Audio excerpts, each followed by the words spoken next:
Hello and welcome to my home. Today I'm going to talk to you about maintaining your tomato plants all through the growing season, as well as how to stop pests like squirrels and birds from eating up all your hard work. But before we go there, I want to let you know that I also do videos on easy to cook recipes, product reviews, other container vegetable gardening, as well as some meditation videos. So let's get started and looking at how to maintain our tomato plants and stop those pesky squirrels and birds. One thing you need to do is make sure that your tomato plants are supported, especially if they are indeterminate tomato plants, and those are the ones that grow really tall.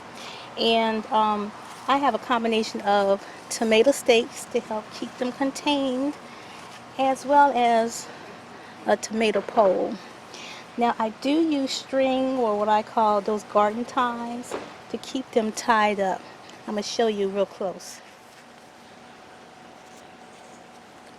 So here's where I pretty much made like a sling around a thick part of the one of the limbs that are coming off from the tomato plant, and just tied it up.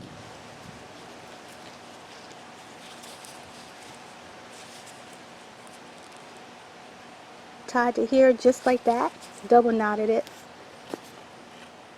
and this helps give it stability. And I'm giving you a shot of the tomato plant inside the cage. Now tomato cages come in all colors. You can get the typical wire one.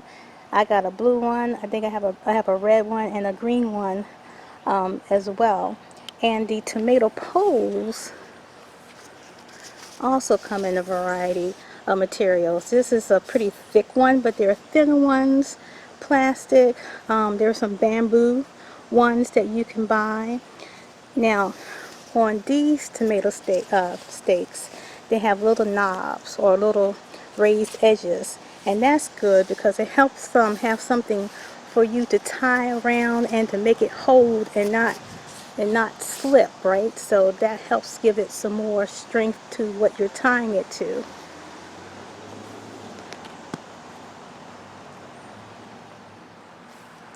Now, as far as fertilizing, if you recall from my how to plant tomatoes in containers video, I used an all-purpose fertilizer, which means there was equal parts nitrogen, phosphorus, and potassium.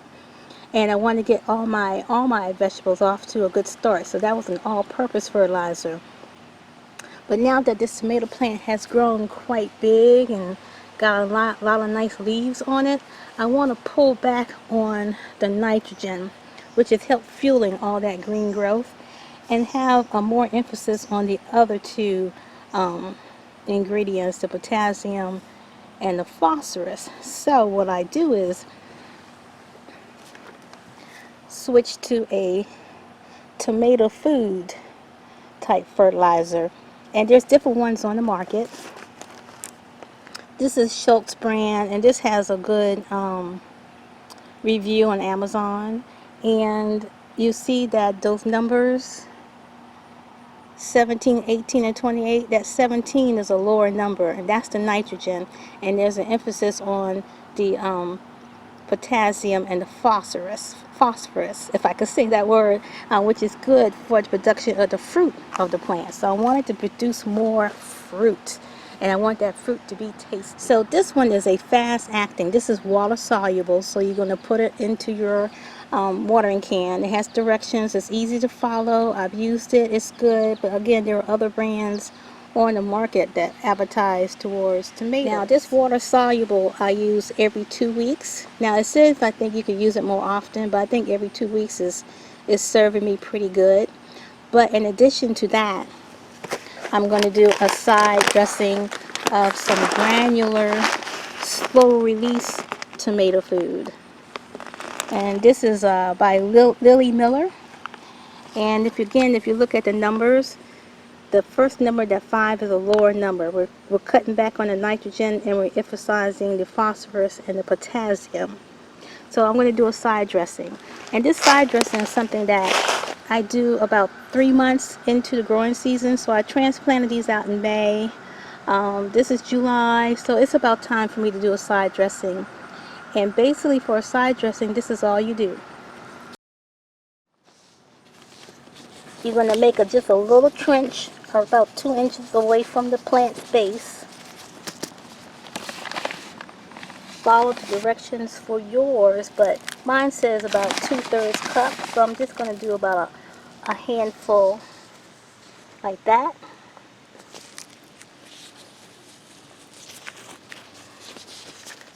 And then you just cover up with the soil, and then you water that in.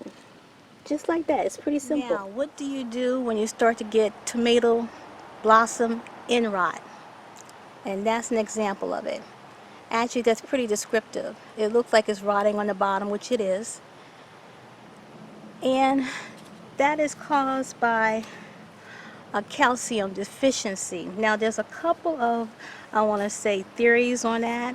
One is that the soil has leached out calcium and the calcium's no longer there. The other is that your roots, for some reason of your tomato plants, is not able to absorb the calcium that it needs.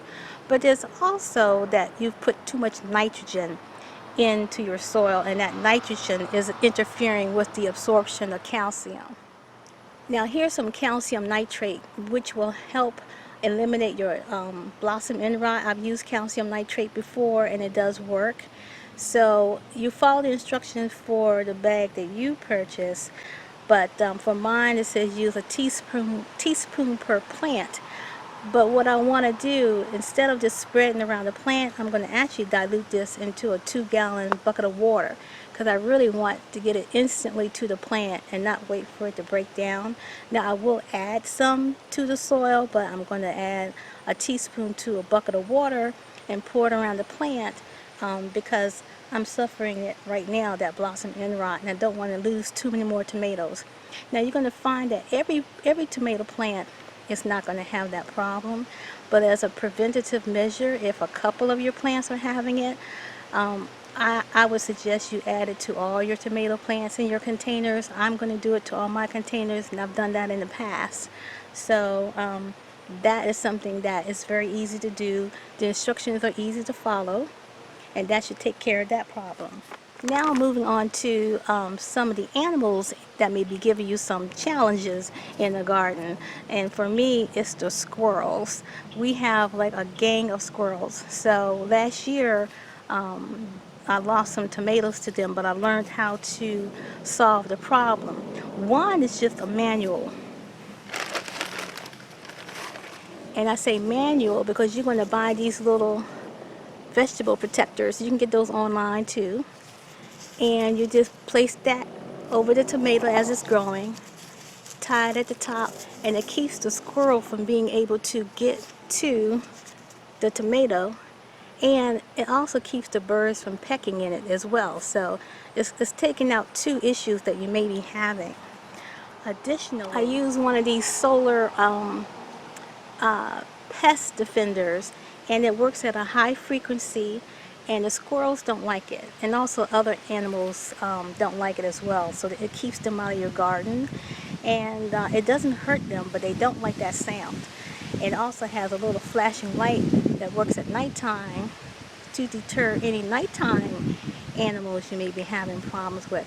So I think they have all types on the market. Again, Amazon has a whole bunch of them, different price ranges. I think this one was like $39.99, but it's worth the money, and it's powered by solar, so you don't have to worry about batteries. You do have to initially charge it before you put it out, but this is like the best thing to me. So this will also help deter those type of animals that may be eating up all your hard work.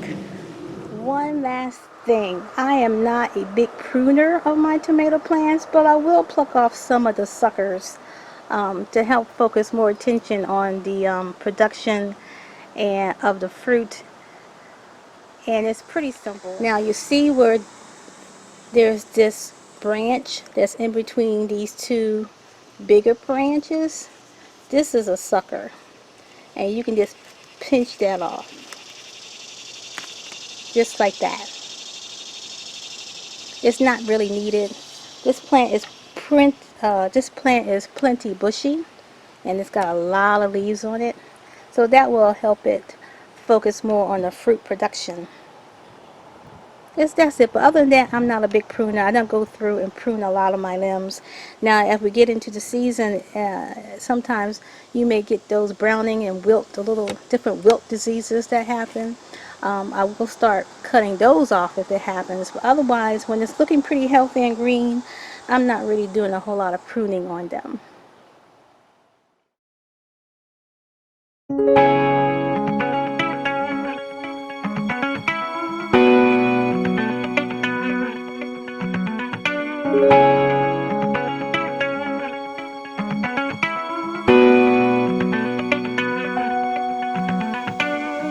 I'll end by saying that if you like that video, hit the thumbs up, like button, and consider subscribing to my channel and hit the notification bell so you know when I upload a new video.